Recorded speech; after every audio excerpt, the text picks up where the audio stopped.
Yesu ashimwe. Muri iki gitondo ndabasuhuje mu izina rya Yesu Kristo umwami wacu. Uyu munsi ni umunsi w'isabato. Kuri uyu munsi ku itariki ya 18 z'ukwezi kwa 9, 18 Nzeri, umwaka w'ibihumbi 2021. Akanya rero muri kumwe nanjye Habumuremyi Wellars, abandi umuvugabutumwa mu itorero ry'Abadivantisiti umunsi wa karindwi, ishyirahamwe mpuzamahanga ry'abavugabutumwa, itorero rivuguruye. Muri aka kanya rero ndagira ngo tubane mu ishuri ry'isabato ry'uyu munsi, aho turi bubone isomo rya 12 cyangwa se icyigisho cya 12 kivuga ngo kutumvira n'ingaruka zacyo, n'ingaruka zako. Kutumvira n'ingaruka zako. Reka turirimbe indirimbo ya 24 dutangire gahunda zacu.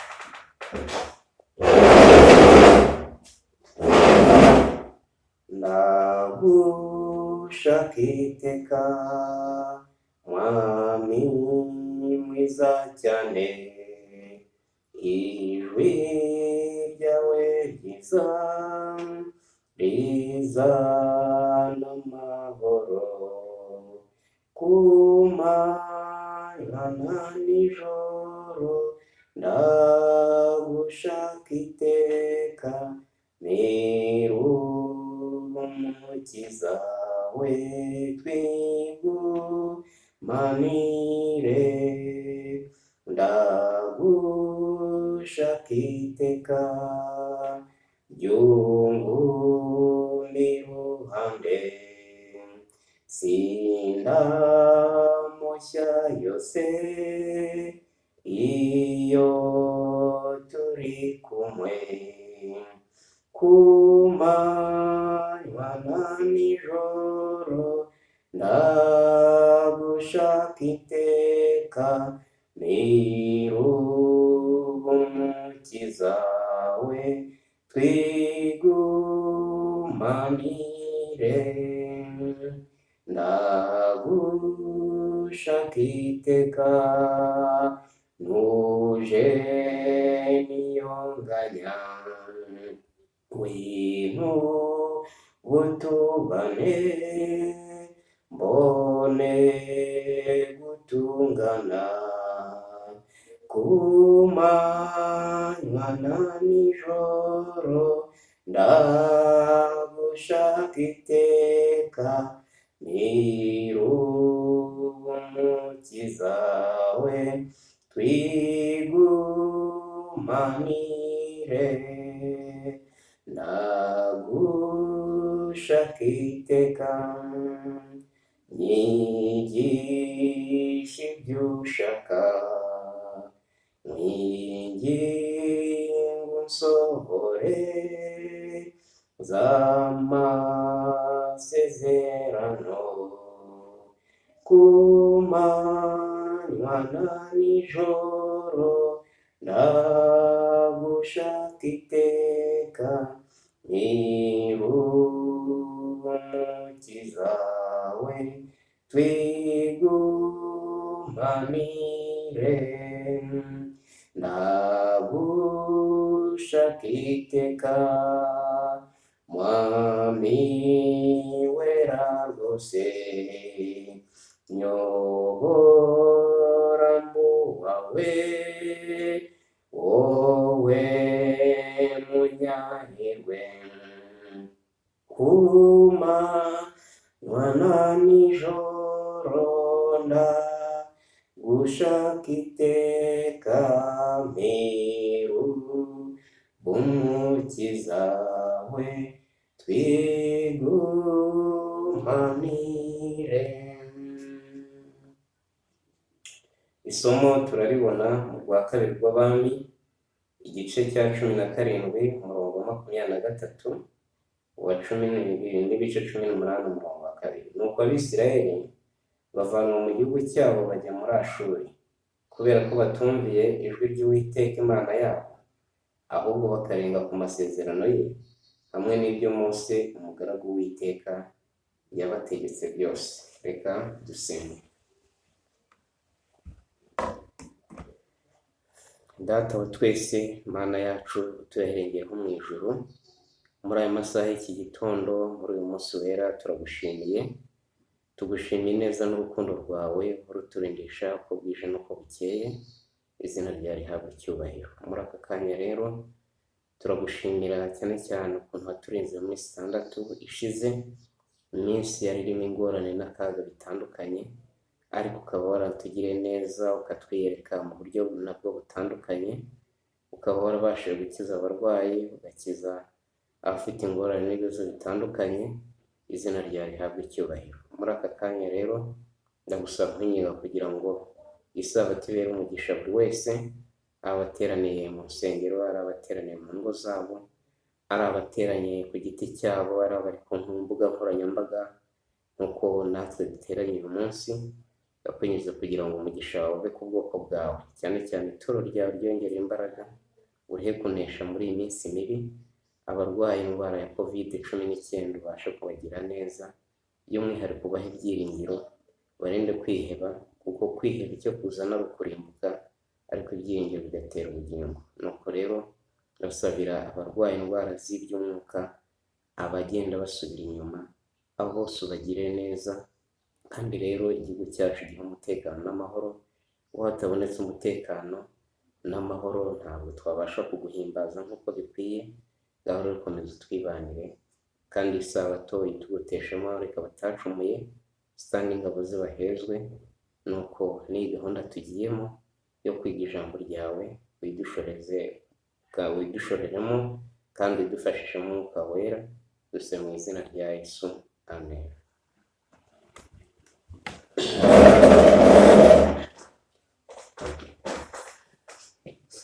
Sashimwe tumaze gutangira gahunda zacu z'ishuri ry'isabato, ntabwo turi bubashe kugenda gahunda ku yindi nk'uko biri, bitewe n'uko mu by'ukuri gahunda nanone zikora ahantu hari abantu benshi. Gahunda rero turi bukoreshe ni uko turi buhite tujya mu cyigisho cy'uyu munsi, isomo ryiza cyane, isomo rya 12 muri aya migisho avuga ngo imboni y'ijisho rye, nk'imboni y'ijisho rye. Ubwoko bw'Imana ni imboni y'ijisho ry'Imana. Imana niko yabivuze, ivuga neza ko Yakobo ari imboni y'ijisho rye. Imana rero yita ku bwoko bwayo, yita ku bantu bayo, nk'uko umuntu yita ku mboni y'ijisho rye. Hano rero tugeze ku ngingo ya 12 cyangwa se icyigisho cya 12 cyo kuri wa 18 Nzeri mu mwaka wa 2021. Kiravuga ngo kutumvira n'ingaruka zako. Nuko Abisirayeli bavanwa mu gihugu cyabo bajya muri Ashuri, kubera ko batumviye ijwi ry'Uwiteka Imana yabo, ahubwo bakarenga ku masezerano ye, hamwe n'ibyo Mose umugaragu w'Uwiteka yabategetse. Ibyo tubisanga mu rwa 2 rw'Abami igice cya 17 umurongo wa 23, ndetse no mu rwa 2 rw'Abami igice cya 18 umurongo wa 12. Amagambo abanza arakomeza avuga ngo mu manza ziteye ubwoba zaciriwe imiryango 10, Uwiteka yari afite umugambi w'ubwenge n'imbabazi. Ibyo atigeze abakorera mu gihugu cya ba sekuruza yashakaga kubigeraho ubwo yabatatanyirizaga mu mahanga. Muri bo harimo bamwe bakomeje kuba bizerwa ku Mana, abandi bakaba baricishaga bugufi imbere ye. Binyuze muri abo, abana b'Imana nzima, nk'uko biri muri Hosiya igice cya 1 umurongo wa 10, yagombaga kujyana imbaga y'abantu mu bwami bwa Ashuri kugira ngo bamenye ibiranga imico yayo n'inyungu z'amategeko yayo. Mu buhanuzi n'abami paje 292 muri icyo gitabo niko havuga. Hano rero ikigaragara ni uko Abisiraheli banze kumvira Uwiteka, baramusuzugura, ntibagendera mu mategeko n'amateka ye yigishije ba sekuruza, ayo yatangiye ku musozi Sinayi. Ibyo nibyo byatumye nubwo bari barageze mu gihugu cy'isezerano, nyuma yo gucikamo imigabane 2 kwa Isiraheli, imiryango 10 ikaba yarayoborwaga na Yerobowamu wabigishije gusenga ibigirwamana, cyane cyane akinjiza ikigirwamana cya Bayali. N'indi miryango 2, uw'Abayuda ndetse n'uw'Ababenyamini, byayoborwaga na Rehobowamu. Nyuma yaho rero nguko uko ingoma zaje kubaho muri Isiraheli, habamo ubwami 2 butandukanye, ariko Abisiraheli bitwa Abisiraheli nyakuri nako imiryango 10. Iyi miryango 10 yaje gutandukira cyane, niyo mpamvu urubanza ruteye ubwoba rwabagezeho. Si bo bonyine n'Abayuda byabagezeho, ariko aba baje kwimurirwa mu gihugu cya Ashuri bari ya miryango 10, bamwe bitwaga Abasamariya. Hano rero byatewe n'uko banze kumvira Imana, bagenda ukundi. Imana yashaka kugira ngo ibajyaneyo, ibigisha icyigisho cyo kumvira. Hari igihe Imana itugeza mu kaga, ikemera ko akaga katugeraho ari ukugira ngo tubashe kwiga icyigisho cyo kumvira. Nubwo harimo abacyumvira Imana, ariko nabo nyine ingaruka zabagezeho. Ibi nabyo bifite icyigisho kuri twe.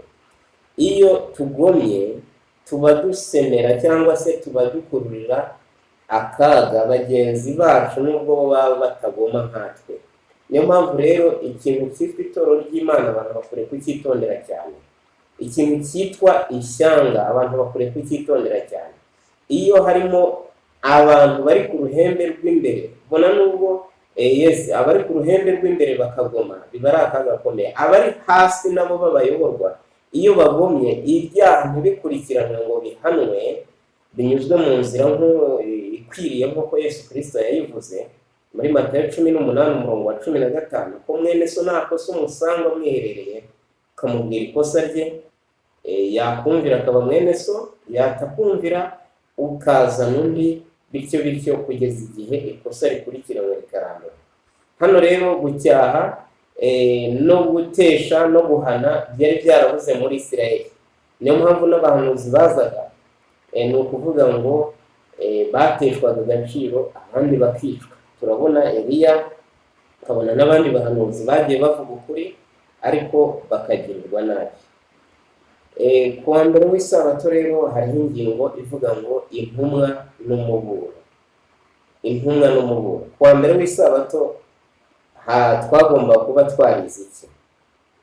Ninde Uwiteka yoherereje abantu be ubudahwema kubaha ubutumwa bwo guhugura no gukosorwa nubwo inzira zabo zitari zo. Ni izihe ngaruka z'ubutumwa bw'abakozi be n'umurimo zageze ku bayobozi hamwe na rubanda? Urumva Imana ntishobora guteza icyago cyangwa se gutuma abantu bajya mu kaga itarabagezaho ubutumwa bw'umuburo. Hano rero mu rwa kabiri rw'Abami ibice 17 umurongo wa 13 n'uwa 14, Eliya aramubwira ati witinya, genda ubigenze uko uvuze, ariko banza umvugireho akanjye ukanzanire hano, maze ubone kwivugira n'umwana wawe. Kuko Uwiteka Imana ya Isiraheli ivuze itya ngo icyo giseke ntabwo kizaburamo ifu, n'amavuta ntabwo azabura muri iyo mperezo, kugeza ku munsi Uwiteka azavubira isi imvura. Hano turabona Eliya mu gihe cye yakoze umurimo ukomeye cyane. Ahangaha yari yahungiye mu gihugu cy'Abanyasidoni, noneho asanga wa mukecuru w'umunyaserofonike w'Isarefati, noneho aramubwira ati ko nshonje wampaye two kurya. Ahangaha rero icyo tubonye, Uwiteka yari yatumye Eliya kugira ngo abashe kuburira abantu, abagezeho ubutumwa bwiza. abagezeho ivugurura ryari rikenewe muri icyo gihe, ariko baramurenganya bashaka no kumwica kugeza igihe yahungiye mu gihugu cy'abanyamahanga. Ni ukuvuga ngo rero ingaruka z'ubutumwa zabaye ko abantu batigeze babwumva, batabwumvise rero hateye amapfa, inzara yamaze imyaka 3 n'amezi 6. Aha rero Eliya yasabaga utwo kurya ageze mu gihugu cy'abanyamahanga, adusabira umupfakazi muri icyo gihe cy'inzara. Ni ukuvuga ngo kuba ibyago byarateye ntabwo uwo muhanuzi byabuze kumugeraho, nawe byamugezeho, nubwo ari we wari warahanuye ko mu by'ukuri hazabaho ingaruka zitewe no kutumvira. Amagambo hepfo y'inyunganizi aravuga ngo abahanuzi bakomeje kurwanya ibyo bibi no kwinginga ngo hakorwe ibyiza. Hoseya yarabashishikaje ati, mwibibire mukurikiza gukiranuka, musarure mukurikiza imbabazi, musenye imfatiro zanyu zidashinga, kuko igihe cyo gushaka Uwiteka kigeze, kugeza igihe azazira akabavubira gukiranuka.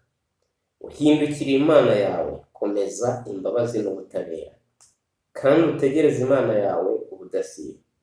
Yemwe Isirayeli, garukira Uwiteka Imana yawe, kuko waguye mu byaha byawe. Umubwire uti, kuraho ibicumuro byawe, utwakire neza. Nk'uko biri muri Hoseya, uzabishaka zabisoma muri Hoseya igice cya 10 umurongo wa 12, no muri Hoseya 12 umurongo wa 6, n'ibice 14 umurongo wa 1 n'uwa 2. Hamwe n'ibihano bikaze, Imana yashakaga gukangurira ishyanga ridahwema kumenya ko akaga kari hafi kurimbura burundu. Abinyujije muri Hoseya na Mose, yohereje imiryango 10 ubutumwa bukurikirwa n'ubundi, asaba kwihana byuzuye kandi byimazeyo, no gukangukira ibiza biturutse ku bacumura, ibiza bizagera ku bacumura. Hoseya yaratangaje ati, mwabibye ibibi, mwasaruye ibicumuro, mwariye imbuto z'ibinyoma, kuko mwizeye inzira zanyu, mwebwe n'imbaga y'abantu banyu bakomeye. Niyo mpamvu hazaduka imvururu mu bwoko bwawe, kandi ibihome byawe byose bizangirika. Mu gitondo umwami wa Isirayeli azacibwa burundu. Ibyo byari byavuzwe muri Hoseya ibice 10 umurongo wa 13 kugeza ku wa 15. Amagambo yakuwe mu gitabo cy'abahanuzi n'abami, paje 282, 279 na 280. Urumva rero mu by'ukuri iyi ngingo turiho ni ingingo y'ingenzi cyane. Mbere y'uko Imana igeza cyangwa se iteza ibyago, yemerera ko ibyago n'amakuba biza, yohereza intumwa. Hano twari twabanje kubona Eliya, ariko tubonye Hoseya, tubona Amosi. Abangaba nabo babwirije ubutumwa, babwira abantu ibyo kwihana. Kenshi na kenshi ubutumwa busaba abantu kwihana, ntabwo abantu babasha kubwakira neza. Ku wa kabiri w'isabato, muri ingingo y'ubutumwa y'intumwa n'ubutumwa, ni hehe Efurayimu muri ya miryango 10 yari igize ubwami bw'amajyaruguru yagiye gushakira umuti w'ikibazo no kugira ngo boroherwe? Ni iki umugaragu w'Uwiteka yahanuriye Samariya, umurwa wa Isirayeli, mu bwami, ubwo bwami n'abaturage babo? Muri Hoseya igice cya 8 umurongo wa 9. Kuko bazamutse bakajya muri Ashuri nk'imparage iri ukwayo. Efurayimu yiguriye abakunzi. Efurayimu 12 umurongo wa 1, angotesheje ibinyoma, n'inzu ya Isirayeli yuzuye uburiganya, ariko Yuda we aracyatwarira Imana, ni umunyamurava kuwera. Yesaya 8 umurongo wa 4 aheruka n'umurongo wa 7. ubutunzi bw'i Damasiko n'iminyago y'i Samariya bizajyanwaho iminyago n'umwami wa Ashuri. Nuko rero none Uwiteka bateje amazi y'urwo ruzi, amazi menshi afite imbaraga, ariyo mwami wa Ashuri n'icyubahiro cye cyose, azasendera arenga inkombe zose. Umva nawe, Efurayimu yagiye ngo gushaka inama muri Ashuri, yagiye gushakayo inshuti. Ubwoko bw'Abisirayeli, ubwami bw'amajyaruguru bwagiye kwiyunga n'ubwami bwa Ashuri, n'umwami wa Ashuri. Ariko hepfo hakerekana ko Abayuda bo bakomeje kuba bizigirwa ku Mana yabo, ni abanyamurava kubera. Noneho Yesaya wahanura avuga ko ubwo butunzi bwose bwabo bw'i Damasiko, bwabo bw'i Samariya bizajyanwaho umunyago n'umwami wa Ashuri. Tekereza kuba wisunze umuntu ariko akaba ari bwo buryo umwikururiye kugira ngo azakurimbure. Hano rero ngira ngo aho kugira ngo abantu b'Imana bashaka Uwiteka, bagiye gushaka inshuti z'abanyamahanga. Imana iraturarikira kuyishaka kandi tukayibona, nk'uko yavuze ati muzanshaka mumbone nimunshakisha umutima wanyu wose. Ariko twebwe aho gushaka Uwiteka, tugashaka ubutunzi, tugashaka inshuti, tugashaka ibindi bintu binyuranye n'iby'Imana ishaka. Bamwe mu bayobozi bo muri Isirayeli bumvise ko batakaje icyubahiro kandi bifuza ko cyagaruka. Ubwo bari bagejejweho ubuhanuzi, noneho rero buvuga ko umwami wa Ashuri azabagirira nabi, ahubwo bo bihutiye kujya kumushakaho ubucuti, bavuga bati nituba inshuti ze ntacyo azadutwara. Aha rero bashakaga ko icyubahiro bari batakaje cyagaruka. Ariko aho kugira ngo bahindukire bave mu bikorwa byazanye intege nke mu bwami, bakomeje gukiranirwa. Barishima, bavuga ko igihe nikigera bazagera ku butegetsi bwa politiki bifuzaga kubwo kwifatanya n'amahanga. Efurayimu abonye uburwayi bwe, maze Yuda abonye igikomere cye, hanyuma Efurayimu ajya muri Ashuri, bagirana amasezerano n'Abashuri. Uzasome hariya muri Hoseya igice cya 5 umurongo wa 13 n'igice cya 7 umurongo wa 11, no muri Hoseya igice cya 12 umurongo wa 1, no mu Bahanuzi n'Abami paje 280. Bakomeje ya gahunda Salomo yari yaratangije yo kwihuza n'amahanga. Bo rero bayikomeje, noneho bagira ngo barinde ubusugire bwabo bwa politike cyangwa se bw'imiyoborere y'igihugu cyabo, ishyanga ryabo, ariko ntibamenye ko ari ryo herezo ryo kurimbuka kwabo. Abantu b'Imana iyo bihuje n'isi, kwihuza n'isi bisobanuye iki? Kugenda nk'uko ab'isi bagenda, imikorere y'ibyaha, bakinjira mu mikorere ibashora mu byaha. Ni ukuvuga ngo bashobora kubijyamo bumva ko ari bwo buryo bwo gushaka ubucuti, ariko nicyo gihe cyo kurimbuka kwabo. Imana rero idufashe kugira ngo cyane cyane tuyumvire kuruta uko dushaka ibintu byaduteza akaga, byatuma tujya mu kaga. Iyi ngingo rero ivuyeho, tubonye ko Imana yohereje Eliya, ikohereza Amosi, ikohereza Hoseya, ikohereza n'abandi bahanuzi batandukanye, bakabasha gutanga ubutumwa bw'umuburo. Ingingo ya 2 iravuga ngo ingoma ya cyami muri Isirayeli na Yuda. Ese iyo ngoma ya cyami yahiteye ite muri Isirayeli na Yuda? Byayigendekeye bite? Kuwa 3 w'Isabato. Ni iki cyabayeho ku mwami uheruka wa Isirayeli ubwo yari yanze kwita ku muti w'ikibazo hamwe n'imiburo yari yahawe?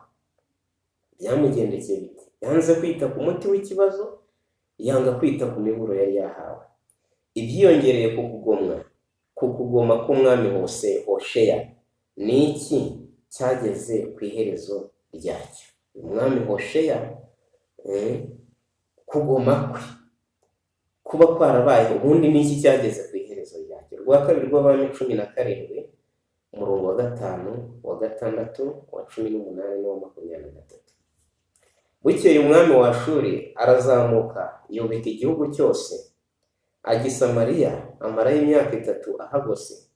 Mu mwaka wa 9 wo ku ngoma ya Hoseya, umwami wa Ashuri yatsinze i Samariya, ajyana Abisirayeli b'iminyago muri Ashuri, abatuza i Hala, n'i Habora, ku ruzi Gozani, no mu midugudu y'Abamedi. Ibyo byatumye Uwiteka arakarira Abisirayeli cyane, abirukana imbere ye, ntihagira usigara keretse umuryango w'Abayuda wonyine, kugeza ubwo Uwiteka yakuye Abisirayeli imbere ye, kuko nk'uko yabivugiye mu bagaragu be b'abahanuzi bose. Uko niko Abisirayeli bakuwe mu gihugu cyabo, bajyanwa muri Ashuri na bugingo n'ubu, kugeza igihe iyi nkuru yandikwaga ngo na bugingo ubu.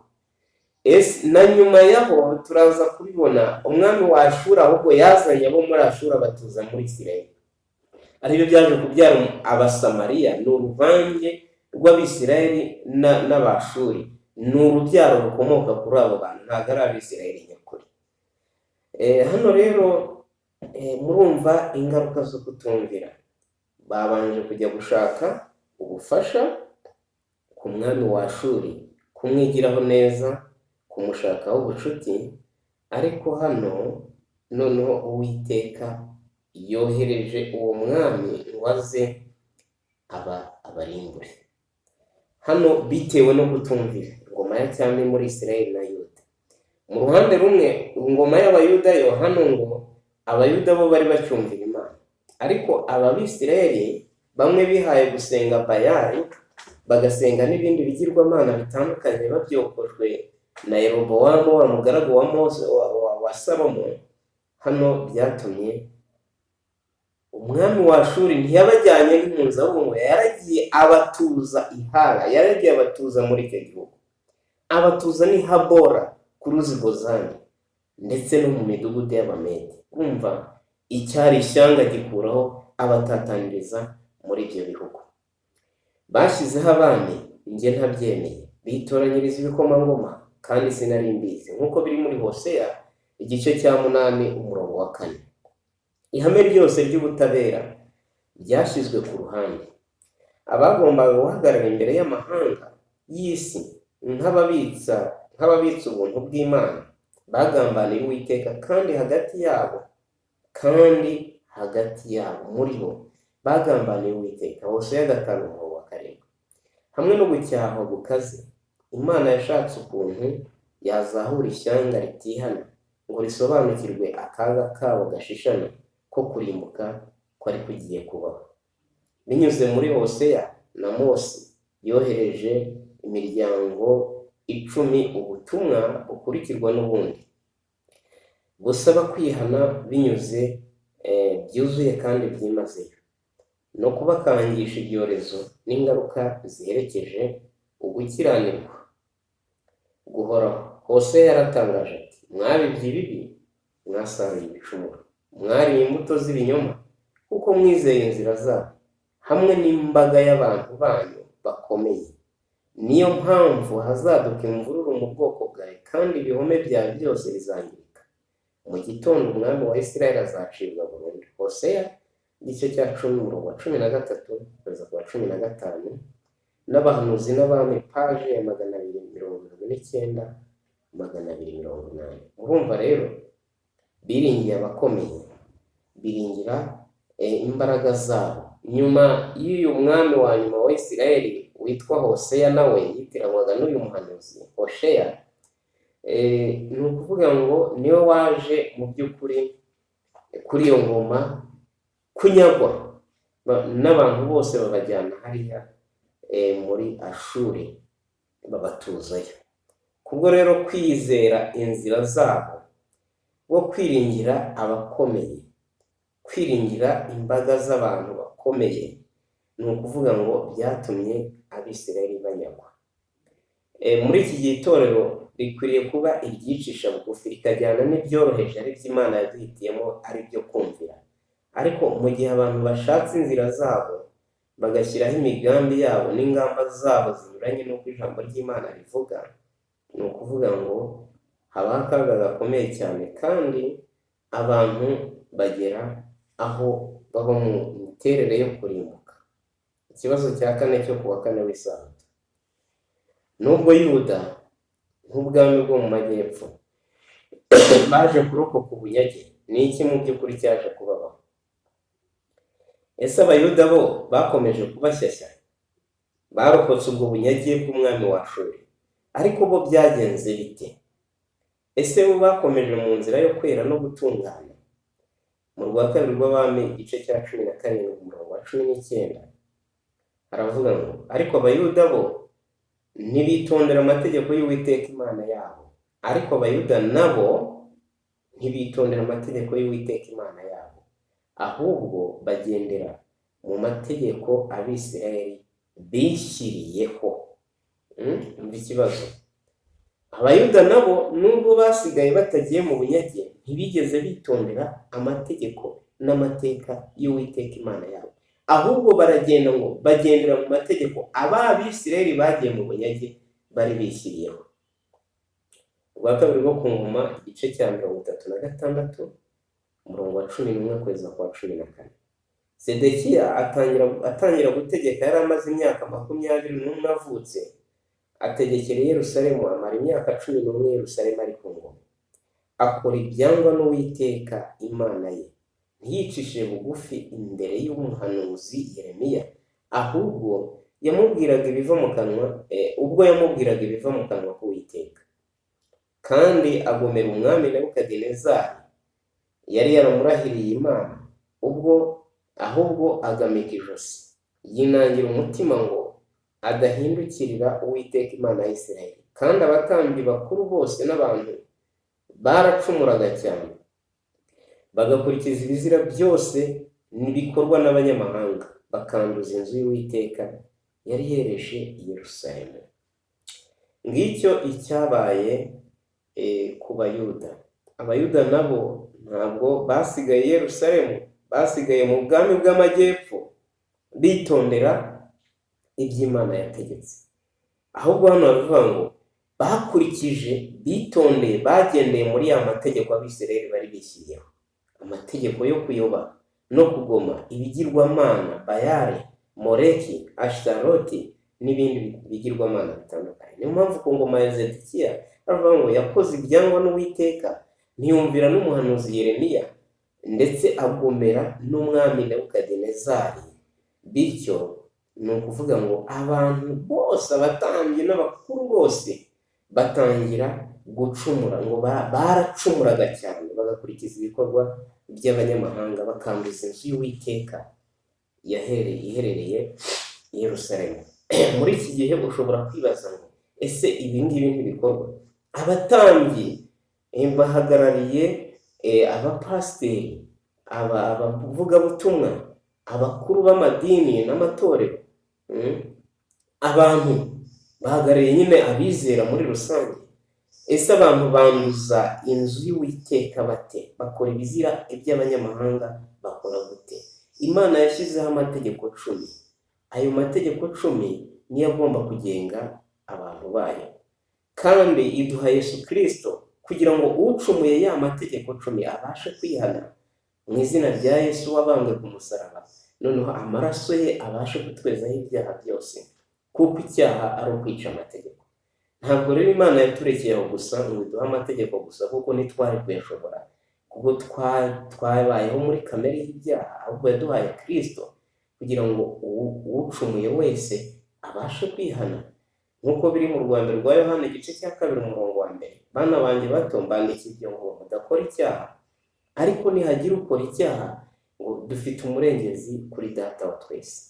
Hano rero ikintu kigaragara ni uko mu by'ukuri abantu baracumuraga cyane, niko byanditse, ariko no muri iki gihe abantu baracumura cyane. Ibizira bikorwa n'amahanga, imyambarire, imirire, iminywere, imibereho, amanyanga n'ibindi bitandukanye, ibyo ngibyo biragenda bitwoga runono ibishashi byabyo byo gukiranirwa bitugeraho, ariko Imana iba itwibukije aka kanya kugira ngo nibura tubashe kugira uruhande nyakuri duhagararamo. Noneho rero bakanduza inzu y'Uwiteka iherereye Yerusalemu. Abantu bashobora kuvuga bati hari se muri iki gihe insengero nizo zanduzwa ibiki. Byonyine inzu y'Uwiteka n'itorero ry'Imana, iyo dukoze ibizira tuba twanduje urusengero rw'Uwiteka cyangwa se itorero ry'Imana riratukwa. Ikindi cya kabiri, imibiri yacu ni insengero z'Umwuka Wera. Ni ibiki dushyira mu mibiri yacu? Ni ubusambanyi, ni ubujura, ni ubuhehesi, ni imyambarire idakwiye, ni imivugire idakwiye, ni imirire idakwiye. Ibyo byose kandi abantu bakabikora bakavuga ngo iby'umubiri nta kibazo, ariko tumenye ko ijambo ry'Imana riravuga ngo utsemba urwo rusengero ari rwo mubiri, Imana nayo izamutsemba. Uwa mbere mu bari babonye igihugu vuba vuba ni Zedekiya umwami wabo, mu bari bayoboye igihugu vuba vuba. Uyu yakiyoboye mbese vuba vuba kubera rwose inama z'Uwiteka nk'uko zatanzwe binyuze mu bahanuzi, akibagirwa ideni ryo gushimira yari afitiye Nebukadineza. Yari yaravuze ati, Nebukadineza, nzakwitura, nzagushimira, nzajya ngukorera. Noneho rero yibagirwa uwo muhigo yari yarahize. Burya hari igihe duhiga imihigo ikadufata mpiri bitewe n'uko tutakurikije iby'imihigo twahize, iby'indahiro twarahiye. Arenga ku ndahiro ye ikomeye yo kuganduka yarahiye mu izina ry'Umwami Imana ya Isirayeli.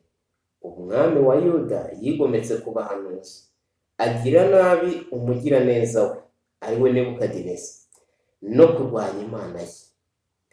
Umwami Nebukadineza yari yaranze kumurimbura, aravuga ati, nta kibazo, wowe uzakomeze n'ubwami bwawe ariko uzanyumvire. Nuko bagirana amasezerano. Rero Zedekiya yarengaho kandi yigomeka no ku Mana yo mu ijuru. Mu busa bw'ubwenge bwe bwite yitabaje ubufasha ku mwanzi wa kera w'iterambere rya Isirayeli. Yohereza intumwa ze mu Misiri kugira ngo bamuhe amafarashi n'abantu benshi. Yibuka ko muri Egiputa ba Farawo nibo banzi ba mbere b'Abisirayeli. Rero yarahindukiriye ajya kwifatanya nabo, aravuga ati, nimundwaneho. Tuzi ko icyo gihe Misiri cyangwa se Egiputa cyari igihugu gikomeye, nta n'igihugu kigeze kigitera ngo kikineshe. Nibo bantu bari bafite amagare n'amafarashi n'abayarwaniraho. Ubwo rero Zedekiya aravuga ati, nzajya kwihuza na Misiri. Bakora nk'ibyo Abisirayeli bakoze, bati, hare tugiye kwihuza n'umwami wa Ashuri, yadufasha, yaturinda ibyago. Arangije aba ari we ubajyana hehe? Mu bunyage. Aba rero nabo bakoze bimwe nabyo, bagiye kwihuza. Uyu Zedekiya yagiye kwihuza n'umwami wa Egiputa mu Misiri, muri Egiputa. Noneho aravuga ati, uzampa amagare n'amafarashi, uzagira gute? Ariko ayo masezerano yabaga hari nko kugurisha igihugu n'ubundi, kuko n'ubundi uwagufashije niwe ugushyira mu buretwa. Ariko uyu n'ubundi yari umwanzi wa kera wa Isirayeli. Ngo ku gikomangoma kibi cyanduye, umunsi wo kugendererwa bwa nyuma wari ugeze. Uwiteka yarategetse ati, ikureho umutamirizo, ukureho ikamba ryawe, kugeza igihe Kristo ubwe yagombaga gushinga ubwami bwe. Yuda ntiyongeye kwemererwa kugira umwami. Ngo nzasenya, nzahirika nubike. Iri ni ryo ryari iteka ry'Imana ryerekeye intebe y'inzu ya Dawidi, kandi ngo ntizongera kubaho kugeza igihe hazazira nyir'uburenganzira, kandi nzabumwegurira. Ezekiyeli 21 umurongo wa 25 kugeza kwa 27. N'abahanuzi n'abami, paje 450 na 451. Hano rero ikigaragara ni uko mu by'ukuri kuva ku ngoma, ni ukuvuga ngo uyu mwami Zedekiya w'Abayuda nawe yigometse. Ubwo abantu bajyanwaga mu bunyage i Babuloni barimo ba Daniyeli na bagenzi, uko byagiye bikurikirana, ntabwo ingoma y'Abayuda yongeye kubaho byiteka. Ntabwo ingoma y'Abisirayeli yongeye kubaho kugeza n'uyu munsi. Ingaruka kwigabizwa n'ab'i Babuloni. Ikibazo cya gatanu, ku wa gatanu w'isabato, ubwo bari banze kumva ndetse bakanakoba ubutumwa bw'abahanuzi. Ni mwanzi ki uteye ubwoba wateye Yerusalemu? Rwa kabiri rwo ku ngoma 3:6-15 kugeza 17. Uwiteka Imana y'abasekuruza ibatumaho intumwa zayo, ikazinduka kare igatuma kuko yababariraga abantu bayo n'ubuturo bwayo. Mwumve imbabazi z'Imana. Ariko bagashinyagurira intumwa z'Imana, bagasuzugura amagambo yayo, bagaseka abahanuzi bayo, kugeza ubwo Uwiteka yarakariye abantu be uburakari, ntibabona uko babukira. Nicyo cyatumye abateza umwami w'Abakaludaya, akicishiriza abasore babo inkota mu nzu y'ubuturo bwabo bwera. Ntababarire umuhungu cyangwa umukobwa, umusaza cyangwa umusaza rukukuri, abo bose arabumugabiza. Mwumva ibyababayeho. Abahanuzi bakazinduka kare, abantu b'Imana bakazinduka kare, ariko ubutumwa bwiza bukangwa. Noneho nicyo cyatumye abateza Nebukadineza umwami w'i Babuloni, abateza umwami w'Abakaludaya. Yababariye abasore, ntiyababariye abasaza, ntiyababariye n'abasaza rukukuri, ubwo n'abana batoya bose nuko byaje kugenda. Ngizo ngaruka zaje kubageraho ubwo kutumvira. Ese twebwe twanga ubutumwa bwiza budute? Ndahamya neza ko abantu benshi nibatitonda baraza kwinjira mu buryo bwo gusenga ibigirwamana, baraza kwinjiza indi myumvire, bihuze n'isi, bihuze n'ibyaha, noneho bitwaje ko coronavirus yaba yaratumye habaho gufunga insengero bitewe no kwirinda icyo cyorezo. Abandi bitwaze ngo hari amategeko ngo tashobora, noneho bareke kwiyegurira Imana ariko babe biyegurira izindi mbaraga. Tekereza, ese amategeko y'Imana uracyayahagazemo nk'uko bikwiye? Ku isabato ufata igihe cyawe ukiyegurira Imana, ugasoma ijambo ry'Imana wowe n'umuryango wawe, cyangwa se aho uri wenyine, cyangwa se ujya mu bindi bipfuye, ukajya kuri Instagram, ukajya mu bindi bitandukanye, mu mbuga z'imikino n'ibiki byose. Noneho umwanya wahariye Uwiteka, isezerano wagiranye n'Imana ko uzayiha umwanya wayo ukwiye nk'uko ijambo ry'Imana rigutegeka, uwo mwanya w'Uwiteka urawiha wowe ubwawe. Ubwo waba utaniye he n'Abayuda na Zedekiya wahamije ko azagira neza uwamugiriye neza, akumvira Imana ariko nyuma agatandukira? Hari ikibazo rero gikomeye cyane ko turi mu gihe cy'ishungura. Abantu ntabwo bamenye ko turi mu gihe cy'ishungura, kandi ko bamwe bazashungurwa bagatakara hanze, bazagusurwa batakare hanze. Icyo nasaba Imana ni ukugira ngo twese dufashe, nyabuneka hatagira n'umwe utakara. Hano rero bakavuga ngo umwanzi yatembye nk'umwuzure utabasha gukumirwa, maze asenya umujyi. Ingabo z'Abaheburayo zakubiswe inshuro zijya mu gihirahiro. Igihugu cyaratsinzwe, Zedekiya afatwa mpiri, abahungu be bicirwa imbere ye.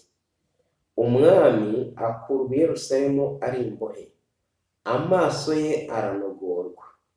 Amaze kugera i Babuloni ararimbuka rwose. Urusengero rwiza rwamaze ibinyejana birenga 4 rwambitswe ikamba ry'umusozi wa Siyoni ntirwarokowe n'Abakaludaya. Batwitse inzu y'Imana, basenya urukuta rwa Yerusalemu, batwikisha ingoro zayo zose umuriro, batwika ibikoresho byiza byose. Rwa kabiri rwo ku ngoma igice cya 36 mu rwa 19. Abahanuzi n'Abami, paje 458 459. Murumva ibyabaye kuri abo bantu b'Imana banze kumvira. Zedekiya yafashwe mpiri, abahungu be babicira imbere ye, nawe bamunogoramo amaso, bamujyana i Babuloni ari imbohe. Ageze yagwayo, abantu benshi bikomangoma n'abantu boroheje na rubanda giseseka bajyanwa i Babuloni bunyage. urusengero rw'ubwiza rurasenywa, noneho rero iyo nzu iratwikwa, ibikoresho byose babijyanaho bunyago. Urumva rero ni kenshi abantu bashobora kwibaza impamvu y'ibintu biriho byo gucika intege no gusubira inyuma. Ese ni bande badutwaraho iminyago? Ni ba bandi twagize inshuti zacu? Ni ba bandi twiyeguriye tukabana nabo mu byaha? Ni ukuvuga ngo Satani aragenda akatugira iminyago, tukaba abanyabyaha, tukaba be, ariko bitari ukuvuga ngo nabe gusa, ahubwo aradukubita akatugirira nabi, abasigaye akabatwaraho iminyago. Ikibazo cya gatandatu, kuwa gatandatu w'isabato, ni iki cyabaye ku murwa hamwe n'urusengero rw'ubwiza? Ni iki benshi barokotse ihonyorwa ry'ubwicanyi bagerageje guhangana nacyo? Ese ubundi abarokotse bo muri icyo gihe cya Zedekiya byagenze bite? Urwa kabiri rwo ku Ngoma, igice cya 36, umurongo wa 18 kugeza ku wa 20. Kandi ibintu byo mu nzu y'Imana byose, ibinini n'ibito, n'iby'ubutunzi byo mu nzu y'Uwiteka, n'iby'ubutunzi by'umwami n'iby'abatware be, ibyo byose abijyana i Babuloni, maze batwika inzu y'Imana, basenya inkike z'i Yerusalemu, batwika inyumba zabo, barimbura ibintu byaho byiza byose. Abacitse ku icumu Nebukadinezari bajyana i Babuloni, bahinduka imbata ze n'iz'abahungu be kugeza ku ngoma z'abami b'Ubuperesi. Ntabwo bagiye mu munyenga, bahinduwe imbata. Imbata arenze kuba umugaragu. Umugaragu ni umuntu ukora ahembwa, ariko imbata yo ni ukuvuga ngo ni umucakara. Umucakara umukoresha ibyo ushaka byose, kandi umucakara n'umwana wavuka ari umucakara, n'umwuzukuru akavuka ari umucakara. Uko bimeze n'imbata. Banze kuba imbata z'Imana, imbata zo kumvira, maze bahinduka imbata z'umwami w'i Babuloni ugereranywa na Satani. Bahindutse imbata za Satani, nk'uko tuvuga ngo Farawo agereranya Satani muri Egiputa, agereranya isi y'umwijima y'ibyaha Satani kwa Satani. Noneho rero ni kimwe n'uko i Babuloni naho hagereranywa no kwa Satani. Banze kumvira Imana, bahinduka imbata za Satani, bahinduka imbata z'umwami w'i Babuloni, umwami wasengaga ibigirwamana, umwami wakoreraga izindi mana. Noneho rero bahinduka imbata ze, bahinduka mu by'ukuri abagaragu, imbohe zo gukorera abahungu ba Nebukadineza ngo kugeza ku ngoma y'ubwami bw'Ubuperesi. Hano ni akaga gakomeye. Inzira nziza yarashobokaga.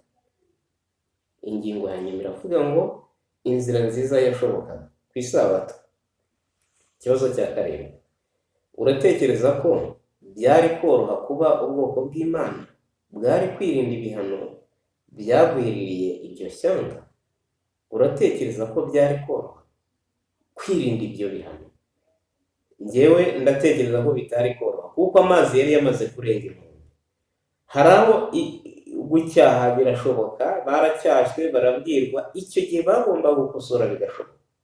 Ndetse n'igihe Yeremiya yavuga ati nimusange umwami w'i Babuloni mumukorere, Zedekiya musange, mwishyire uwo mwami mumukorere, muzakira. Arabyanga. Uvuga ngo ariko igihe amazi yari yamaze kurenga inkombe, niyo bari kugira abasirikare bangana bate, ntabwo bagombaga kubishobora. Ni masomo ki dushobora kwigira ku byababayeho? Ese twebwe twiga somo ki? Hano hari isomo tugomba kwiga yuko kutumvira kugira ingaruka. Isomo rero dukuramo ni uko dukwiriye kumvira Imana ikiguzi byadusaba cyose. Ese tujya dutegera amatwi ijambo ry'Imana, cyangwa se turarihinyura tukarebera nk'ibintu bisanzwe? Aya ni amigisho, ni ibisanzwe. Noneho hakaza n'imbaraga ya Satani ihuza abantu amigisho, ibabuza kwiga amigisho n'ibiyarimo, ikababuza kwiga Bibiliya, n'ibirimo, noneho abantu bakaba abapfumu by'umwuka.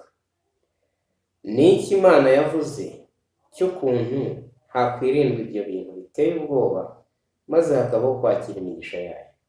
No, twumvise inkuru, iriya ni inkuru, ni amateka. Twebwe Imana yavuze ko tugomba kubyirinda dute? Gutegeka kwa kabiri igice cya 5:29. Icyampa bagahorana umutima umeze utyo, ubanyubahisha, ukabitonderesha amategeko yanjye yose, kugira ngo babone ibyiza, bo n'urubyaro rwabo iteka ryose. Ko niko Imana yavuze. Icyampa bagahorana uwo mutima. Icyo gihe hari igihe basezeranaga bavuga bati ibyo Uwiteka avuze byose tuzabikora, ibyo Uwiteka avuze byose tuzabikora. Ese twebwe dusezerana ryari? Cyagiye tugiye ku mubatizo twariyandikishije mu bakandida b'umubatizo, noneho tugatangira bakadusomera amahame y'ijambo ry'Imana, buri hame ryose tukavuga ngo inshamake y'amahame, kuko amahame ni menshi, tukavuga ngo tuzabikora. Murabyemeye? Tuzabikora. Amategeko y'Imana ni 10, irya mbere kugeza ku rya 10 muzabasha kuyitondera. Tuzabikora. Yesu Kristo niwe ncungu y'ibyaha byacu. Murabyemera? Turabyemera. Kimwe mu 10 n'amaturo bibereyeho gufasha umurimo w'Imana. Murabyemera? Turabyemera. N'ibindi bitandukanye. Ahangaha rero Abisirayeli nabo ni ukuvuga ngo bagiranye isezerano n'Imana, maze Imana iravuga ngo icyampa bagahorana umutima umeze utyo, ubanyubahisha, ukabitonderesha amategeko yanjye yose, kugira ngo babone ibyiza, bo n'urubyaro rwabo iteka ryose. Yesaya 48:18. Iyo warumviye amategeko yanjye, waragize amahoro ameze nk'uruzi, gukiranuka kwawe kuba kwarabaye nk'umuraba w'inyanja. Umuraba w'inyanja urahorera gukiranuka. Hano rero nta kindi basabwaga ni ukwitondera amategeko. Ariko bavuga ngo iyaba ibyo biba byararenze inkombe, ntabwo wabigaba. Niyo mpamvu bavuga ngo icyo nakoze irabanza, icyo nakoze irabanza, ingaruka zigaheruka. Ni ukuvuga ngo had I known comes after. Iyo mba narabimenye nibyo biza nyuma y'uko ukora igikorwa. Iyaba warumviye ariko ntibigeze bumvira. This is impossible. Ntabwo bishoboka. Ibi ni ibidashoboka. Ntabwo wagomba guhindukiza ikanda, cyangwa se bavuga ngo ni guhindukiza gasete, bisubire inyuma, yongere gukora ibyo byakaba byarakoze. Iyaba warumviye amategeko yawe. Ahubwo ubu ni ubutumwa ku bantu bari imbere none, bo be kuzicuza bavuga ngo iyaba, ahubwo bazavuga ngo twakoze ibingibi. Zaburi 119:165. Abakunda amategeko yawe bagira amahoro menshi, nta kigusha bafite. Nshuti zanjye, bene data, ibi ni by'Imana dushaka. Irashaka ko dukunda amategeko yayo, kandi kuyakunda si ikindi, ni ukwitandukanya n'ibi, si ukuyavuga mu kanwa, kuko kuyavuga ku munwa abayavuga bazi no kuyatondekanya ni benshi, bazi gutondekanya ibitabo bya Bibiliya ni benshi, ariko ibirimo tubigenderamo. Nicyo kibazo. Ntabwo ikibazo ari ukubitondekanya. N'umwana muto yabyiga akabitondekanya, ariko ikibazo kubitondekanya si icyaha, ariko tubigenderamo nicyo kibazo. Abakunda amategeko y'Imana bagira amahoro menshi. Iri ni isomo umuntu yasobanura ukwaryo, kuko ari amahoro y'ibigaragara, ari n'amahoro y'iby'umwuka yose barayagira. Nta gishinja bagira ku mutima wabo, kuko baba bariyeguriye umwami utanga ubugingo, ari we Yesu Kristo, akabashoboza kwitondera amategeko. Ibyaha byabo n'inzira zabo za kera mbi akabihanagura, akabihanaguza amaraso ye. Niyo mpamvu haba hayo mahoro. Ariko abadakunda amategeko y'Imana bahorana ibishinja by'ubujura, ibishinja by'ubusambanyi, ibishinja by'ubuhehesi, bahorana ibishinja byo kwica andi mategeko, by'uko bica isabato, ibishinja, kandi bakishakira n'ibyo kwirengera, bakagira ibishinja byo gushinja bagenzi babo ibinyoma, ukagira ibishinja byo kwifuza kugira ishyari, ukagira ibishinja by'uko hari izindi mana basenga badaha Imana icyubahiro, bavugira izina ry'Imana ubusa, ibishinja byo kutumvira. Ariko abakunda amategeko y'Imana bagira amahoro menshi. Hano akatubwira ko nta kigusha bafite.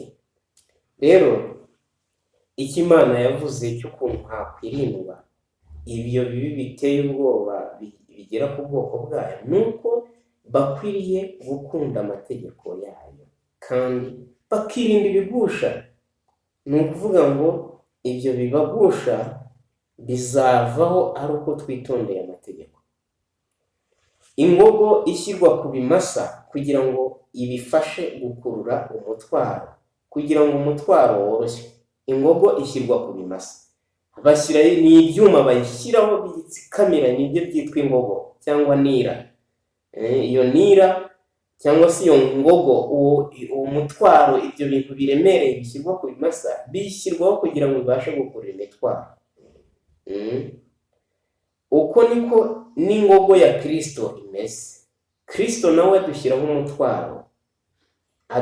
umutwaro wo kumvira, ariko uwo mutwaro ngo uroroshye, nk'uko ikimasa kitaremererwa, ahubwo iyo bagishyizeho icyo cyuma nibwo wa mutwaro ikimasa gikurura, wa mutwaro uroro. Kristo rero nawe yadushyizeho ingogo yo kumvira, ariko iyo ngogo iroroshye, uwo mutwaro wa Kristo uroroshye, iyo nira ye iroroshye.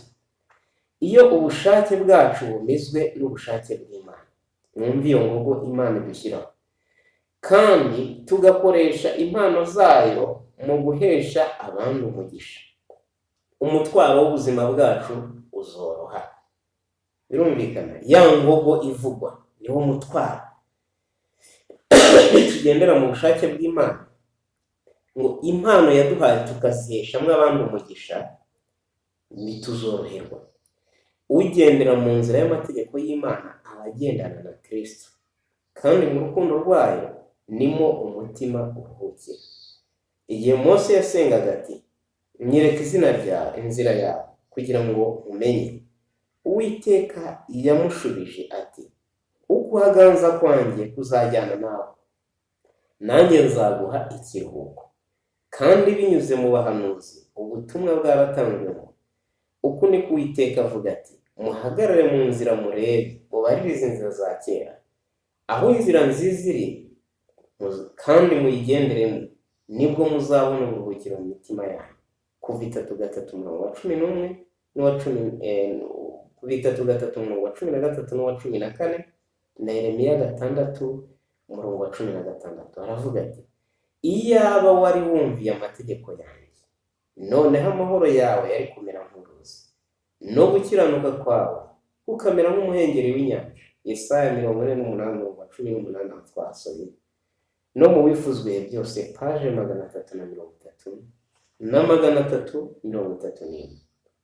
Bene data bashiki bacu, muteze amatwi, ndabinginga kugira ngo dusange Kristo, aduhe imbaraga, aduhe kunesha, twihane intege nke no gupfobya biri mu mitima yacu.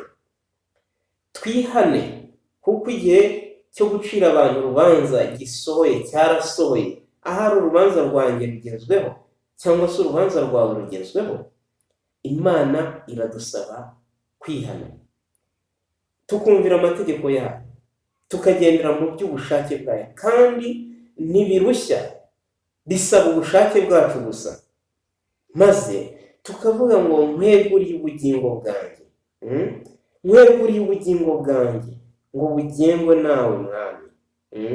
Niyo ndirimbo ikwiriye kuba indirimbo yacu.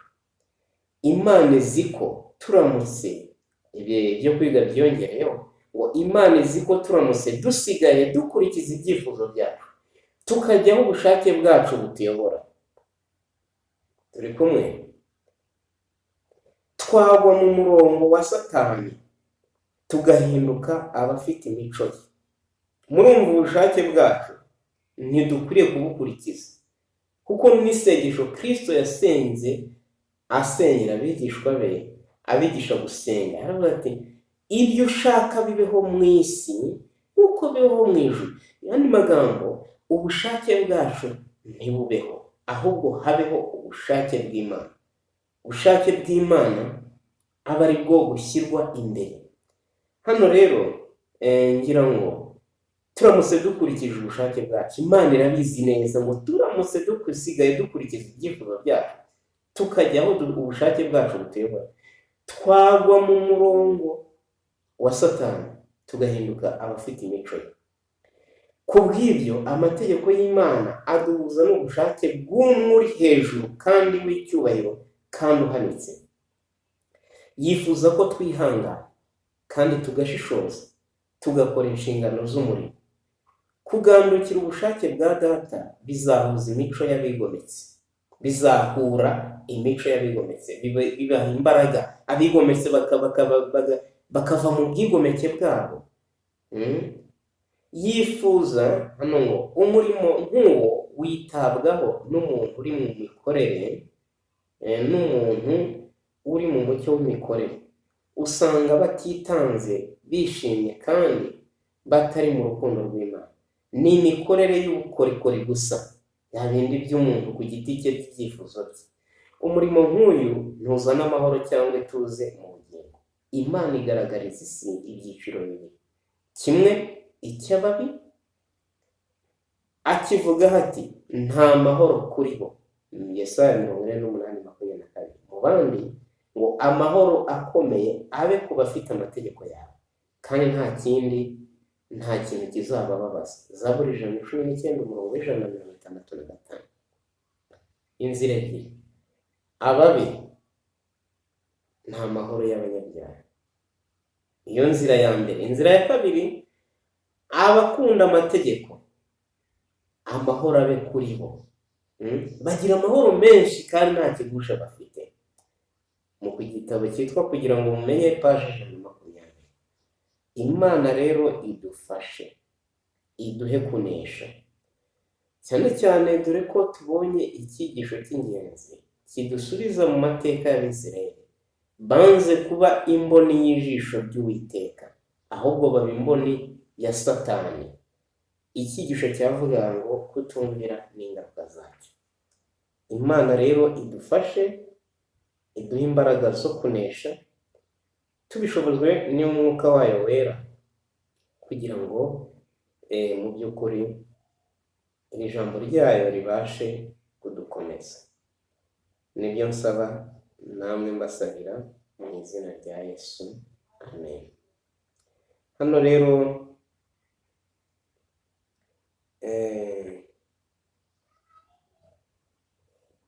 reka dusoze n'indirimbo ya 205 turirimba: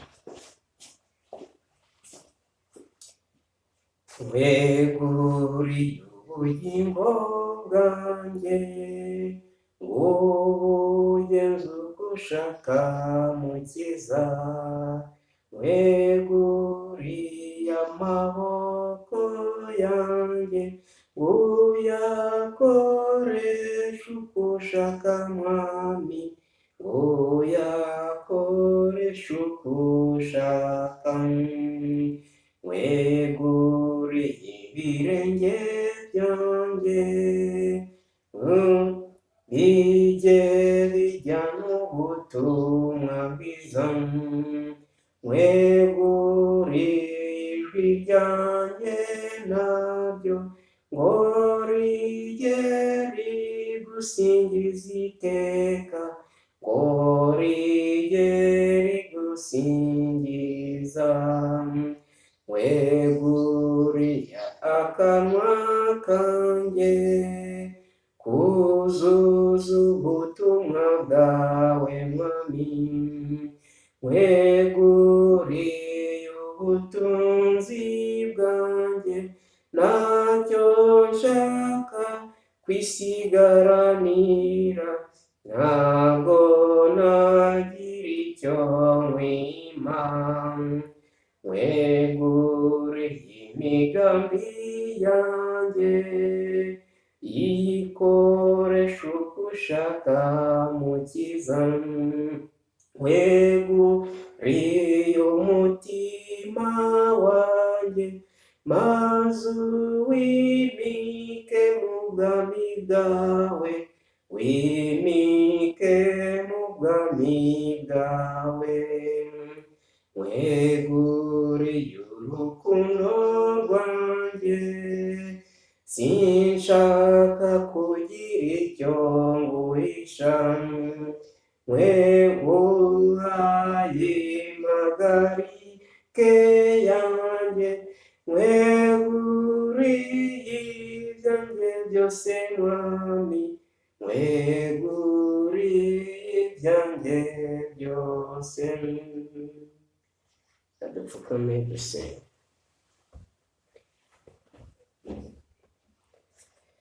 Data wa twese, Mana yacu ikiranuka terengera mu ijuru, tugushimiye umwanya uduhaye wo kugira icyo tuvuga ku ijambo ryawe, kandi bitweretse kugoma kwabaye mu Bisirayeli, kugoma gukomeye cyane kandi gukabije, kwabanje mu bwami bw'amajyaruguru bw'Abisirayeli bw'imiryango 10, bakiyegura umwami wa Ashuri, bakamusaba inkunga n'ibitekerezo, ariko bigasoza bajyanyeho umunyage. Ubwami bw'amajyepfo bw'ingoma y'Abayuda nabwo bukagendera mu mihango nk'iyo y'ibinyoma, nabo bagatwarwa mu nyage i Babuloni, bituma ishyanga ryawe risenyuka riyatatana bitewe no gukiranirwa. Zedekiya yanze kumvira, n'abandi n'abatambyi ngo bakoraga ibi bikomeye cyane. Iri rero ni isomo duhaye, turagushimiye kubw'umutsima w'ubugingo tumanyaguriye muri aya masaha, izina ryawe rihabwe icyubahiro. Turakwinze kugira ngo ubwoko bwawe buhe kunesha, turinde ibigirwamana by'uburyo bwose, kandi abagenda ukundi ubagarure mu nzira ikwiriye, kugira ngo babashe guhesha icyubahiro. Ngaho rero komeza ubane n'ubwoko bwawe, kandi Mwuka Wera abe kuri buri wese. Tubonye ko abakunda amategeko yawe nta kigusha bafite, ahubwo bagira amahoro menshi. Mana, turagusaba iyo mico yawe ibashe kuba muri twe, maze ko twebwe tutabyishoboza, ahubwo tubashe kugendana n'ubushake bwawe, tuyobore mu nzira itunganye. Kandi Mwami, nk'uko umutwaro wawe utaremereye ahubwo woroshye, ari wo mutwaro twikorezaho kumvira, maze tujyane n'ubushake bwawe. Komeza rero dufashe, ari abarwayi bafashwe nawe, ari abari mu mazu y'imbohe, imiryango yacu ikomeze, tuze mu izina rya Yesu.